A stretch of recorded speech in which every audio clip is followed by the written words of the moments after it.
ನಮಸ್ಕಾರ ಸ್ನೇಹಿತರೆ, ನಮ್ಮ ಚಾನಲ್ಗೆ ತಮ್ಮೆಲ್ಲರಿಗೂ ಸ್ವಾಗತ. ನಮ್ಮ ಜೀವನದಲ್ಲಿ ಕೆಲವೇ ಪದಗಳಲ್ಲಿ ದೊಡ್ಡ ಅರ್ಥ ಹೇಳುವ ಅಮೂಲ್ಯವಾದ ಮಾತುಗಳು ಎಂದರೆ ಕನ್ನಡ ಗಾದೆಗಳು. ಪ್ರತಿ ಗಾದೆಯಲ್ಲೂ ಒಂದು ಅನುಭವ, ಒಂದು ಪಾಠ, ಒಂದು ಜೀವನ ಸತ್ಯ ಅಡಗಿದೆ. ಇವತ್ತಿನ ಈ ವಿಡಿಯೋದಲ್ಲಿ ನಾವು ಕೆಲವು ಪ್ರಸಿದ್ಧ ಕನ್ನಡ ಗಾದೆಗಳು ಮತ್ತು ಅದರ ಅರ್ಥಗಳನ್ನು ಸರಳವಾಗಿ ತಿಳಿದುಕೊಳ್ಳೋಣ. ಈ ಗಾದೆಗಳು ನಿಮಗೆ ದಿನನಿತ್ಯ ಜೀವನದಲ್ಲಿ ಸಹಾಯವಾಗುತ್ತದೆ, ನಿಮ್ಮ ಚಿಂತನೆಗೂ ಹೊಸ ದಿಕ್ಕು ನೀಡುತ್ತದೆ.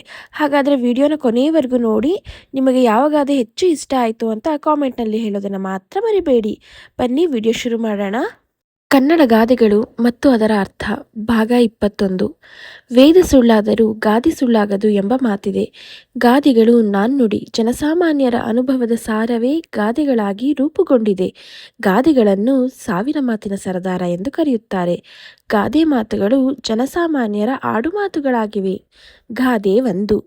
ಒಂದು ಕಣ್ಣಿಗೆ ಬೆಣ್ಣೆ, ಇನ್ನೊಂದು ಕಣ್ಣಿಗೆ ಸುಣ್ಣ ಎಂಬ ಗಾದೆಯು ಅಸಮಾನತೆಯ ಅಥವಾ ಪಕ್ಷಪಾತದ ನೀತಿಯನ್ನು ಸೂಚಿಸುತ್ತದೆ. ಪ್ರೀತಿ ಪಾತ್ರರಿಗೆ ಅಥವಾ ಶ್ರೀಮಂತರಿಗೆ ಒಂದು ನ್ಯಾಯ ಮತ್ತು ಉಳಿದವರಿಗೆ ಅಥವಾ ಬಡವರಿಗೆ ಇನ್ನೊಂದು ನ್ಯಾಯ ತೋರುವ ತಾರತಮ್ಯದ ಧೋರಣೆಯನ್ನು ಇದು ಖಂಡಿಸುತ್ತದೆ. ಬೆಣ್ಣೆ ಮೆದುವಾದರೆ ಸುಣ್ಣ ಹಾನಿಕಾರಕ. ಇಲ್ಲಿ ಒಬ್ಬ ವ್ಯಕ್ತಿ ಅಥವಾ ಸಂಸ್ಥೆಯು ಇಬ್ಬರು ವ್ಯಕ್ತಿಗಳನ್ನು ಅಥವಾ ಸಂದರ್ಭಗಳನ್ನು ಸಮಾನವಾಗಿ ಕಾಣದೆ ಒಬ್ಬರಿಗೆ ಲಾಭ ಅಂದರೆ ಬೆಣ್ಣೆ ಮತ್ತು ಇನ್ನೊಬ್ಬರಿಗೆ ನಷ್ಟ ಅಥವಾ ಶಿಕ್ಷೆ ಅಂದರೆ ಸುಣ್ಣ ನೀಡುವ ಅನ್ಯಾಯದ ನಡೆಗೆ ಈ ಗಾದೆಯನ್ನು ಬಳಸಲಾಗುತ್ತದೆ. ಈ ಗಾದೆಯು ಹೆಚ್ಚಾಗಿ ಆಡಳಿತದಲ್ಲಿ, ನ್ಯಾಯಾಲಯಗಳಲ್ಲಿ ಅಥವಾ ಕೌಟುಂಬಿಕ ವ್ಯವಸ್ಥೆಯಲ್ಲಿನ ಪಕ್ಷಪಾತವನ್ನು ಟೀಕಿಸಲು ಬಳಕೆಯಾಗುತ್ತದೆ. ಉದಾಹರಣೆಗೆ, ಬಡವರಿಗೆ ಒಂದು ನಿಯಮ, ಶ್ರೀಮಂತರಿಗೆ ಮತ್ತೊಂದು ನಿಯಮ ಇರುವಾಗ ಈ ಮಾತು ಸತ್ಯವಾಗುತ್ತದೆ. ತಂದೆ ತಾಯಿ ಇಬ್ಬರು ಮಕ್ಕಳಲ್ಲಿ ಒಬ್ಬನನ್ನು ಅತಿಯಾಗಿ ಪ್ರೀತಿಸಿ ಮತ್ತೊಬ್ಬನನ್ನು ನಿರ್ಲಕ್ಷಿಸಿದಾಗ, ಅಥವಾ ಕೆಲಸದ ಸ್ಥಳದಲ್ಲಿ ಮೇಲಧಿಕಾರಿ ಅಚ್ಚುಮೆಚ್ಚಿನ ಉದ್ಯೋಗಿಗೆ ಸೌಲಭ್ಯ ನೀಡಿ ಬೇರೆಯವರಿಗೆ ಕಷ್ಟದ ಕೆಲಸ ನೀಡಿದಾಗ ಒಂದು ಕಣ್ಣಿಗೆ ಬೆಣ್ಣೆ, ಇನ್ನೊಂದು ಕಣ್ಣಿಗೆ ಸುಣ್ಣ ಎನ್ನಬಹುದು. ನ್ಯಾಯಯುತ ಸಮಾಜದಲ್ಲಿ ಎಲ್ಲರಿಗೂ ಸಮಾನ ಅವಕಾಶ ಮತ್ತು ಸಮಾನ ನ್ಯಾಯ ದೊರೆಯಬೇಕು. ಅಸಮಾನತೆ ಅಥವಾ ತಾರತಮ್ಯವು ಅಶಾಂತಿ ಮತ್ತು ಅನ್ಯಾಯಕ್ಕೆ ಕಾರಣವಾಗುತ್ತದೆ ಎಂಬುದು ಈ ಗಾದೆಯ ಆಶಯ. ಸಂಕ್ಷಿಪ್ತವಾಗಿ ಹೇಳುವುದಾದರೆ, ಪಕ್ಷಪಾತದ ಅನ್ಯಾಯದ ನೀತಿಯನ್ನು ವಿರೋಧಿಸಲು ಈ ಗಾದೆಯನ್ನು ಬಳಸಲಾಗುತ್ತದೆ. ಗಾದೆ ಮಾತು 2. ಉಪ್ಪರಿಗೆಯಲ್ಲಿ ಕುಳಿತರೂ ತಿಪ್ಪೆಗೆ ಹೋಗುವುದು ತಪ್ಪುವುದಿಲ್ಲ. ಈ ಗಾದೆ ಮಾತಿನ ವಿಸ್ತರಣೆ ಏನಪ್ಪಾ ಅಂತ ಅಂದರೆ, ಒಬ್ಬ ವ್ಯಕ್ತಿ ಎಷ್ಟೇ ದೊಡ್ಡ ಶ್ರೀಮಂತನಾಗಲಿ ಅಥವಾ ಎತ್ತರದ ಅಧಿಕಾರದಲ್ಲಿರಲಿ, ಕೊನೆಗೆ ಅವನು ಮಣ್ಣಿಗೆ ಸೇರಲೇಬೇಕು ಅಥವಾ ಜೀವನದ ಅನಿವಾರ್ಯ ಪರಿಸ್ಥಿತಿಗಳನ್ನು ಎದುರಿಸಲೇಬೇಕು ಎಂಬುದು ಈ ಗಾದೆಯ ಮುಖ್ಯ ಅರ್ಥ. ಇಲ್ಲಿ ಉಪ್ಪರಿಗೆ ಎಂಬುದು ಅಹಂಕಾರ, ಅಧಿಕಾರ ಮತ್ತು ಸಂಪತ್ತಿನ ಸಂಕೇತ. ತಿಪ್ಪೆ ಎಂಬುದು ಸಾಮಾನ್ಯ ಸ್ಥಿತಿ ಅಥವಾ ಸಾವಿನ ಸಂಕೇತ. ಮನುಷ್ಯ ತಾನು ಶ್ರೀಮಂತನೆಂಬ ಗರ್ವದಿಂದ ಎಷ್ಟೇ ಎತ್ತರದಲ್ಲಿ ಮೆರೆದರೂ ಪ್ರಕೃತಿಯ ನಿಯಮದ ಮುಂದೆ ಎಲ್ಲರೂ ಸಮಾನರು. ರಾಜನಿರಲಿ ಭಿಕ್ಷುಕನಿರಲಿ, ಸಾವು ಎಂಬುದು ಎಲ್ಲರಿಗೂ ಒಂದೇ. ಉಪ್ಪರಿಗೆಯ ಮೇಲೆ ವೈಭೋಗದ ಜೀವನ ನಡೆಸುವವನು ಕೂಡ ಕೊನೆಗೆ ಸ್ಮಶಾನಕ್ಕೆ ಸೇರಲೇಬೇಕು. ಜೀವನದಲ್ಲಿ ಸುಖ ದುಃಖಗಳು ಚಕ್ರದಂತೆ ಉರುಳುತ್ತವೆ. ಇಂದು ಉಪ್ಪರಿಗೆಯ ಮೇಲೆ ಇರುವವನು ನಾಳೆ ತಿಪ್ಪೆಯ ಮೇಲೆ ಅಂದರೆ ಬಡತನಕ್ಕೆ ಬರಬಹುದು. ಸಂಪತ್ತು ಶಾಶ್ವತವಲ್ಲ ಎಂಬ ಎಚ್ಚರಿಕೆಯನ್ನು ಈ ಗಾದೆ ನೀಡುತ್ತದೆ. ನಮ್ಮಲ್ಲಿರುವ ಸಂಪತ್ತು ಅಥವಾ ಅಧಿಕಾರವನ್ನು ಕಂಡು ನಾವು ಅಹಂಕಾರ ಪಡಬಾರದು. ಎಲ್ಲರನ್ನೂ ಸಮಾನವಾಗಿ ಕಾಣಬೇಕು ಮತ್ತು ಜೀವನದ ನಶ್ವರತೆಯನ್ನು ಅರಿತು ವಿನಯದಿಂದ ಬದುಕಬೇಕು ಎಂಬುದು ಈ ಗಾದೆಯ ಸಾರಾಂಶವಾಗಿದೆ. ಗಾದೆ ಮಾತು 3. ಉಗುಳು ನುಂಗಿ ವ್ರತ ಕೆಡಿಸಿಕೊಂಡರು. ಈ ಗಾದೆ ಮಾತಿನ ವಿಸ್ತರಣೆ ಏನಪ್ಪಾ ಅಂತ ಅಂದರೆ, ಒಂದು ದೊಡ್ಡ ಗುರಿ ಅಥವಾ ವ್ರತವನ್ನು ಕೈಗೊಂಡಾಗ ಸಣ್ಣ ಆಸೆ ಅಥವಾ ಅಚಾತುರ್ಯದಿಂದ ಈ ಗುರಿಯನ್ನು ಅರ್ಧಕ್ಕೆ ಹಾಳು ಮಾಡಿಕೊಳ್ಳುವುದನ್ನು ಈ ಗಾದೆಯು ವಿವರಿಸುತ್ತದೆ. ಹಳೆಯ ಕಾಲದಲ್ಲಿ ವ್ರತ ಮಾಡುವವರು ಕಟ್ಟುನಿಟ್ಟಾದ ಉಪವಾಸ ಮತ್ತು ನಿಯಮಗಳನ್ನು ಪಾಲಿಸುತ್ತಿದ್ದರು. ಉಗುಳನ್ನು ನುಂಗುವುದು ಕೂಡ ವ್ರತಕ್ಕೆ ಭಂಗ ತರುತ್ತದೆ ಎಂದು ನಂಬಿಕೆ ಇತ್ತು. ಇಲ್ಲಿ ವ್ರತ ಎಂದರೆ ನಾವು ಕೈಗೊಂಡ ದೊಡ್ಡ ಕಾರ್ಯ ಅಥವಾ ಶಿಸ್ತುಬದ್ಧ ಜೀವನ. ಒಬ್ಬ ವ್ಯಕ್ತಿ ತುಂಬಾ ಕಷ್ಟಪಟ್ಟು ದೊಡ್ಡ ಸಾಧನೆ ಮಾಡಲು ಹೊರಟಿರುತ್ತಾನೆ. ಆದರೆ ಕೊನೆಯ ಕ್ಷಣದಲ್ಲಿ ಸಣ್ಣದೊಂದು ಆಮಿಷಕ್ಕೆ ಒಳಗಾಗಿ ಅಥವಾ ತನ್ನ ಹತೋಟಿ ತಪ್ಪಿ ತಪ್ಪು ಮಾಡಿದಾಗ ಆತ ಇದುವರೆಗೆ ಪಟ್ಟ ಶ್ರಮವೆಲ್ಲವೂ ವ್ಯರ್ಥವಾಗುತ್ತದೆ. ಜೀವನದಲ್ಲಿ ಶಿಸ್ತು ಮತ್ತು ಸಂಯಮ ಬಹಳ ಮುಖ್ಯ. ಸಣ್ಣ ವಿಷಯಗಳಿಗೂ ಮನಸ್ಸು ಸೋತರೆ ದೊಡ್ಡ ಗುರಿಗಳನ್ನು ತಲುಪಲು ಸಾಧ್ಯವಿಲ್ಲ. ಅಲ್ಪ ಸುಖಕ್ಕಾಗಿ ಶಾಶ್ವತವಾದ ಕೀರ್ತಿ ಅಥವಾ ಫಲವನ್ನು ಕಳೆದುಕೊಳ್ಳಬಾರದು ಎಂಬ ಎಚ್ಚರಿಕೆ ಇಲ್ಲಿದೆ. ಯಾವುದೇ ಕೆಲಸವನ್ನು ಮಾಡುವಾಗ ಪೂರ್ಣ ಶ್ರದ್ಧೆ ಮತ್ತು ತಾಳ್ಮೆಯಿಂದ ಇರಬೇಕು. ಅರ್ಧ ಮನಸ್ಸಿನಿಂದ ಅಥವಾ ಸಣ್ಣ ಆಸೆಗಳಿಗಾಗಿ ಬಲಿಯಾಗಿ ಕೆಲಸ ಮಾಡಿದರೆ ಉಗುಳು ನುಂಗಿ ವ್ರತ ಕೆಡಿಸಿಕೊಂಡಂತೆ ಆಗುತ್ತದೆ. ಆದ್ದರಿಂದ ಗುರಿ ಮುಟ್ಟುವವರೆಗೆ ಸಂಯಮದಿಂದ ಇರಬೇಕು ಎನ್ನುವುದೇ ಈ ಗಾದೆಯ ಸಾರ. ಗಾದೆ ಮಾತು 4. ಮೀಸೆ ಬಂದಾಗ ದೇಶ ಕಾಣನು. ಈ ಗಾದೆ ಮಾತಿನ ಅರ್ಥ ಏನಪ್ಪಾ ಅಂತ ಅಂದರೆ, ಹದಿಹರೆಯಕ್ಕೆ ಬಂದು ಮೀಸೆ ಮೂಡಿದಾಗ, ಅಂದರೆ ಯೌವನಾವಸ್ಥೆಗೆ ಕಾಲಿಟ್ಟಾಗ ಮನುಷ್ಯನಿಗೆ ಅಹಂಕಾರ ಹೆಚ್ಚಾಗಿ ಸುತ್ತಮುತ್ತಲ ಜಗತ್ತು ಅಥವಾ ಹಿರಿಯರ ಹಿತವಚನಗಳು ಕಾಣಿಸುವುದಿಲ್ಲ ಎಂಬುದು ಇದರ ತಾತ್ಪರ್ಯ. ಮೀಸೆ ಎಂಬುದು ಇಲ್ಲಿ ಪೌರುಷ ಮತ್ತು ಯೌವನದ ಸಂಕೇತ. ಬಾಲ್ಯದಿಂದ ತಾರುಣ್ಯಕ್ಕೆ ಕಾಲಿಡುವ ಹಂತದಲ್ಲಿ ದೈಹಿಕ ಬದಲಾವಣೆಗಳ ಜೊತೆಗೆ ಮಾನಸಿಕವಾಗಿಯೂ ಬದಲಾವಣೆಗಳಾಗುತ್ತವೆ. ತಾನು ಶಕ್ತಿವಂತ, ತನಗೇ ಎಲ್ಲವೂ ಗೊತ್ತು ಎಂಬ ಅಹಂಕಾರ ಆ ಹಂತದಲ್ಲಿ ಸುಲಭವಾಗಿ ಆವರಿಸುತ್ತದೆ. ದೇಶ ಕಾಣನು ಎಂದರೆ ಕಣ್ಣಿದ್ದು ಕುರುಡನಾಗುವುದು ಎಂದರ್ಥ. ತಾರುಣ್ಯದ ಮದದಲ್ಲಿರುವ ಯುವಕರಿಗೆ ಹೆತ್ತವರ ಮಾತು ಕಹಿಯಾಗಿ ಕಾಣುತ್ತದೆ. ಸಮಾಜದ ನಿಯಮಗಳು ಗೌಣವೆನಿಸುತ್ತದೆ. ತನ್ನ ಅಹಂಕಾರದ ಮುಂದೆ ಬೇರೆ ಯಾವುದೂ ದೊಡ್ಡದಲ್ಲ ಎಂಬ ಭಾವನೆ ಅವರಲ್ಲಿ ಮನೆ ಮಾಡುತ್ತದೆ. ಯೌವನದಲ್ಲಿ ಶಕ್ತಿ ಇರುತ್ತದೆ, ಆದರೆ ಯುಕ್ತಿ ಮತ್ತು ಅನುಭವದ ಕೊರತೆ ಇರುತ್ತದೆ. ಲೋಕಜ್ಞಾನದ ಅರಿವಿಲ್ಲದೆ ತೆಗೆದುಕೊಳ್ಳುವ ನಿರ್ಧಾರಗಳು ಮುಂದೆ ತೊಂದರೆಗೆ ಕಾರಣವಾಗಬಹುದು ಎಂದು ಎಚ್ಚರಿಕೆಯನ್ನು ಈ ಗಾದೆ ನೀಡುತ್ತದೆ. ವಯಸ್ಸಿನ ಬದಲಾವಣೆಯ ಜೊತೆಗೆ ವಿನಯವೂ ಬೆಳೆಯಬೇಕು. ಕೇವಲ ಮೀಸೆ ಬಂದ ತಕ್ಷಣ ಮನುಷ್ಯ ಜ್ಞಾನಿಯಾಗುವುದಿಲ್ಲ. ಹಿರಿಯರ ಮಾರ್ಗದರ್ಶನ ಮತ್ತು ಲೋಕಾನುಭವವನ್ನು ಪಡೆದಾಗ ಮಾತ್ರ ಜೀವನ ಸಾರ್ಥಕವಾಗುತ್ತದೆ ಎಂಬುದು ಈ ಗಾದೆಯ ಸಾರಾಂಶ. ಗಾದೆ ಮಾತು 5. ಕೂಡಿ ಬಾಳಿದರೆ ಸ್ವರ್ಗ ಸುಖ. ಈ ಗಾದೆ ಮಾತು ಒಗ್ಗಟ್ಟು ಮತ್ತು ಸಹಬಾಳ್ವೆಯ ಮಹತ್ವವನ್ನು ಸಾರುತ್ತದೆ. ಇದರ ಸಾರಾಂಶ ಏನಪ್ಪಾ ಅಂತ ಅಂದರೆ, ಮಾನವ ಸಂಬಂಧಗಳ ಮೌಲ್ಯವನ್ನು ತಿಳಿಸುವ ಅದ್ಭುತ ಗಾದೆ ಇದು. ಮನುಷ್ಯ ಸಂಘಜೀವಿ. ಒಬ್ಬಂಟಿಯಾಗಿ ಬದುಕುವುದಕ್ಕಿಂತ ಎಲ್ಲರೊಂದಿಗೆ ಬೆರೆತು ಬದುಕುವುದರಲ್ಲಿ ನಿಜವಾದ ಆನಂದವಿದೆ ಎಂಬುದು ಇದರ ಅರ್ಥ. ಒಂದು ಕಡ್ಡಿಯನ್ನು ಮುರಿಯುವುದು ಸುಲಭ, ಆದರೆ ಕಡ್ಡಿಗಳ ಕಂತೆಯನ್ನು ಮುರಿಯುವುದು ಕಷ್ಟ. ಹಾಗೆಯೇ ಕುಟುಂಬದಲ್ಲಿ ಅಥವಾ ಸಮಾಜದಲ್ಲಿ ಜನರು ಒಂದಾಗಿ ಬಾಳಿದಾಗ ಯಾವುದೇ ಕಷ್ಟಗಳನ್ನು ಎದುರಿಸುವ ಶಕ್ತಿ ಬರುತ್ತದೆ. ಕಷ್ಟ ಬಂದಾಗ ಹೆಗಲು ಕೊಡಲು, ಸುಖ ಬಂದಾಗ ಹಂಚಿಕೊಳ್ಳಲು ಜೊತೆಯಲ್ಲಿ 4 ಜನರಿದ್ದರೆ ಆ ಬದುಕು ಸುಗಮವಾಗುತ್ತದೆ. ಒಬ್ಬರಿಗೊಬ್ಬರು ಸಹಾಯ ಮಾಡುತ್ತಾ ಪ್ರೀತಿಯಿಂದ ಬದುಕುವ ಮನೆಯೇ ಸ್ವರ್ಗಕ್ಕೆ ಸಮಾನ.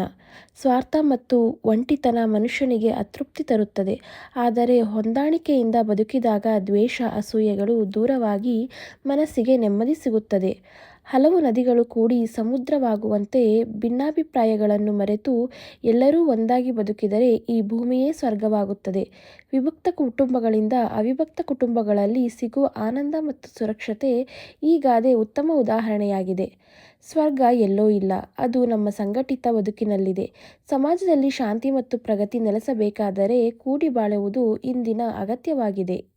ಬದುಕಿನ ಅನೇಕ ರಂಗಗಳಲ್ಲಿ ಒಂಟಿಯಾಗಿ ದುಡಿದು ಯಶಸ್ವಿಗೊಳಿಸುವುದು ಅಸಾಧ್ಯ.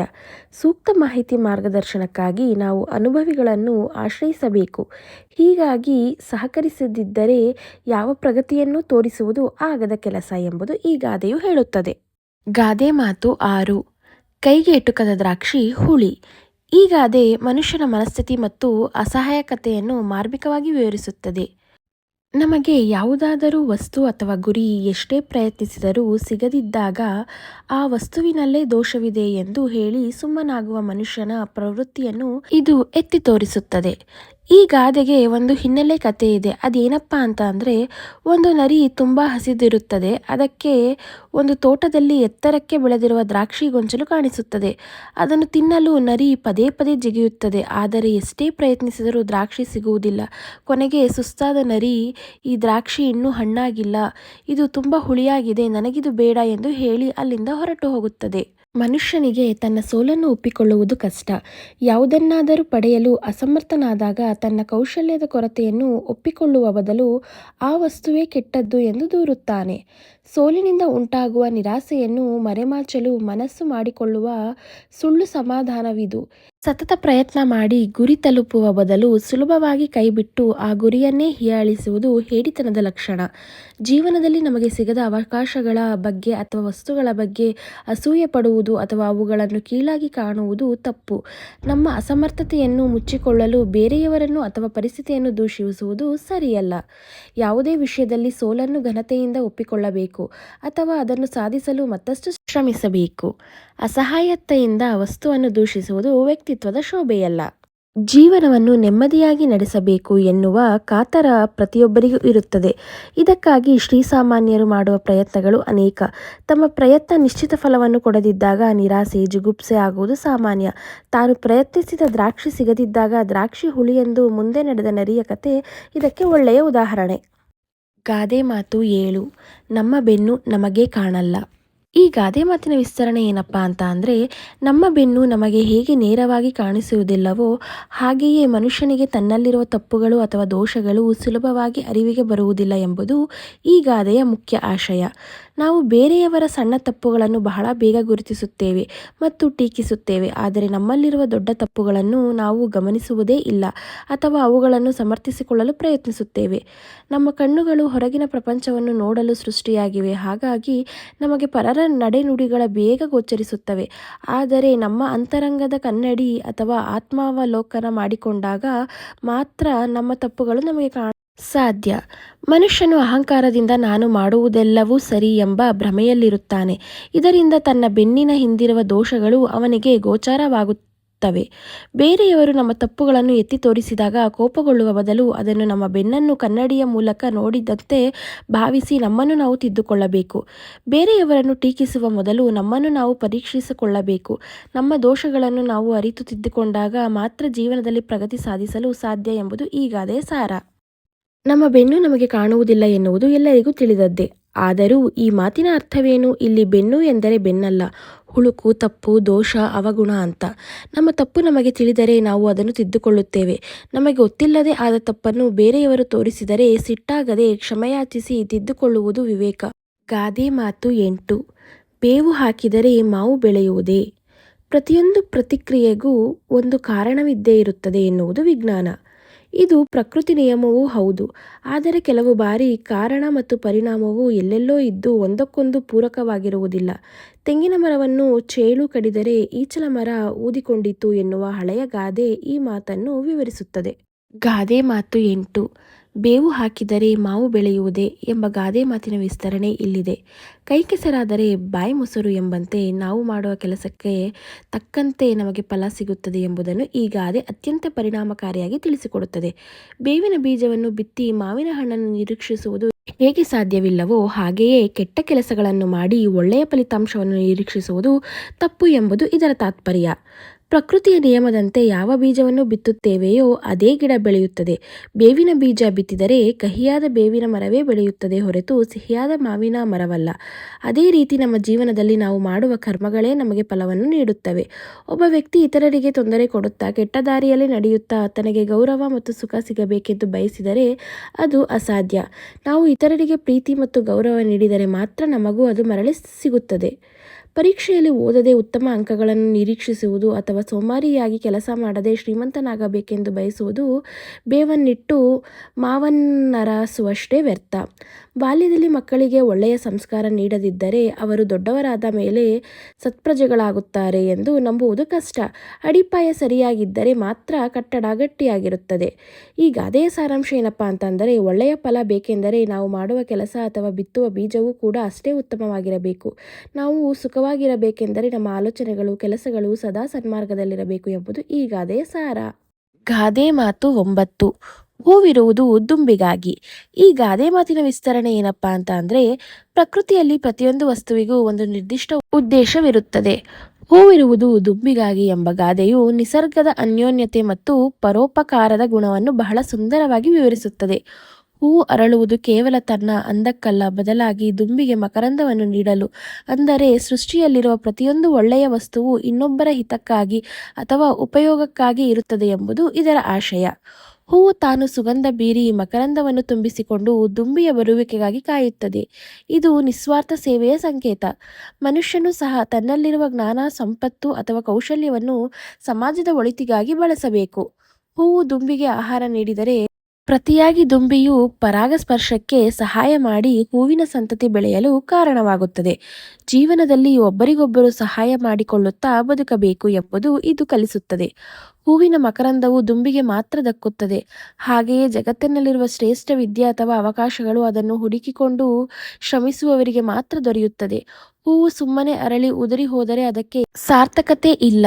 ಅದು ದುಂಬಿಯ ಹಸಿವು ನೀಗಿಸಿದಾಗ ಮಾತ್ರ ಅದರ ಜನ್ಮ ಸಾರ್ಥಕ. ಹಾಗೆಯೇ ಮನುಷ್ಯನ ಬದುಕು ಇತರರಿಗೆ ನೆರವಾದಾಗ ಮಾತ್ರ ಶೋಭಿಸುತ್ತದೆ.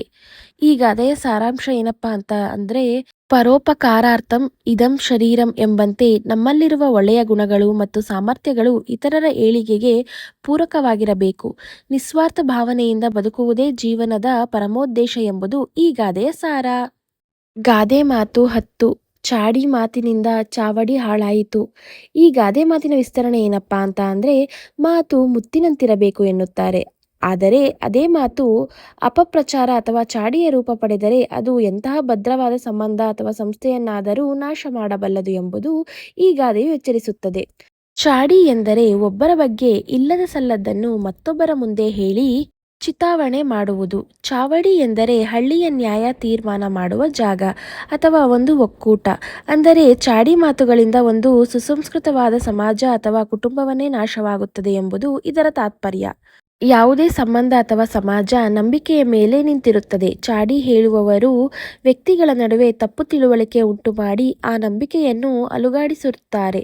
ಕಿವಿಯೂದುವ ಅಥವಾ ಚಾಡಿ ಹೇಳುವ ಅಭ್ಯಾಸವಿರುವವರಿಂದಾಗಿ ಇಲ್ಲದ ಜಗಳಗಳು ಸೃಷ್ಟಿಯಾಗುತ್ತವೆ. ಇದರಿಂದ ಶಾಂತಿಯುತವಾಗಿದ್ದ ಮನೆ ಅಥವಾ ಊರು ರಣರಂಗವಾಗಿ ಮಾರ್ಪಡುತ್ತದೆ. ಚಾಡಿ ಮಾತು ಕೇವಲ ಕೇಳುವವರನ್ನು ಮಾತ್ರವಲ್ಲ, ಯಾರ ಬಗ್ಗೆ ಹೇಳಲಾಗುತ್ತದೆಯೋ ಅವರ ಗೌರವಕ್ಕೂ ಧಕ್ಕೆ ತರುತ್ತದೆ. ಸತ್ಯಾಸತ್ಯತೆ ತಿಳಿಯದೆ ಚಾಡಿ ಮಾತನ್ನು ನಂಬುವುದು ಅಪಾಯಕಾರಿ. ಚಾವಡಿಯಂತಹ ಸಾರ್ವಜನಿಕ ಸ್ಥಳದಲ್ಲಿ ಅಥವಾ ನ್ಯಾಯ ತೀರ್ಮಾನಿಸುವ ಜಾಗದಲ್ಲಿ ಚಾಡಿ ಮಾತುಗಳು ನುಸುಳಿದರೆ ಅಲ್ಲಿ ಅನ್ಯಾಯವಾಗುತ್ತದೆ ಮತ್ತು ಆ ವ್ಯವಸ್ಥೆಯೇ ಕುಸಿದು ಬೀಳುತ್ತದೆ. ಒಟ್ಟಾರೆ ಈ ಗಾದೆಯ ಸಾರಾಂಶ ಏನಪ್ಪಾ ಅಂತ ಅಂದ್ರೆ, ಚಾಡಿ ಹೇಳುವುದು ಮತ್ತು ಕೇಳುವುದು ಎರಡೂ ವ್ಯಕ್ತಿತ್ವದಕ್ಕೆ ಮಾರಕ. ಮಾತಿನ ಮೇಲೆ ಸಂಯಮವಿರಬೇಕು ಮತ್ತು ಕೇಳಿದ ತಕ್ಷಣ ಯಾವುದನ್ನು ನಂಬಬಾರದು. ಇಲ್ಲದಿದ್ದರೆ ಸುಂದರವಾದ ಬದುಕು ಮತ್ತು ಸಮಾಜ ಹಾಳಾಗುತ್ತದೆ ಎಂಬುದು ಈ ಗಾದೆಯ ಸಾರ. ಇವತ್ತಿನ ಈ ವಿಡಿಯೋದಲ್ಲಿ ನಾವು ಕೆಲವು ಪ್ರಸಿದ್ಧ ಕನ್ನಡ ಗಾದೆ ಮಾತುಗಳು ಮತ್ತು ಅವುಗಳ ಆಳವಾದ ಅರ್ಥಗಳನ್ನು ತಿಳಿದುಕೊಂಡೆವು. ಪ್ರತಿಯೊಂದು ಗಾದೆಯಲ್ಲೂ ನಮ್ಮ ಜೀವನಕ್ಕೆ ಮಾರ್ಗದರ್ಶನ ಕೊಡುವ ಒಂದು ದೊಡ್ಡ ಸಂದೇಶ ಅಡಗಿದೆ. ನಿಮಗೆ ಯಾವ ಗಾದೆ ಹೆಚ್ಚು ಇಷ್ಟ ಆಯಿತು ಅನ್ನೋದನ್ನು ನಮಗೆ ಕಮೆಂಟ್ನಲ್ಲಿ ತಿಳಿಸಿ. ಇನ್ನಷ್ಟು ಇಂತಹ ಉಪಯುಕ್ತ ಕನ್ನಡ ವಿಷಯಗಳಿಗಾಗಿ ನಮ್ಮ ಚಾನಲ್ನ ಸಬ್ಸ್ಕ್ರೈಬ್ ಮಾಡಿ. ವಿಡಿಯೋ ಇಷ್ಟವಾದರೆ ವಿಡಿಯೋಗೆ ಒಂದು ಲೈಕ್ನ ಮಾಡಿ, ನಿಮ್ಮ ಸ್ನೇಹಿತರ ಜೊತೆಗೆ ಶೇರ್ ಮಾಡೋದನ್ನು ಮಾತ್ರ ಮರಿಬೇಡಿ. ಮುಂದಿನ ವಿಡಿಯೋದಲ್ಲಿ ಇನ್ನಷ್ಟು ಹೊಸ ಗಾದೆಗಳು ಮತ್ತು ಅವುಗಳ ಅರ್ಥಗಳೊಂದಿಗೆ ಮತ್ತೆ ಭೇಟಿಯಾಗೋಣ. ಧನ್ಯವಾದಗಳು.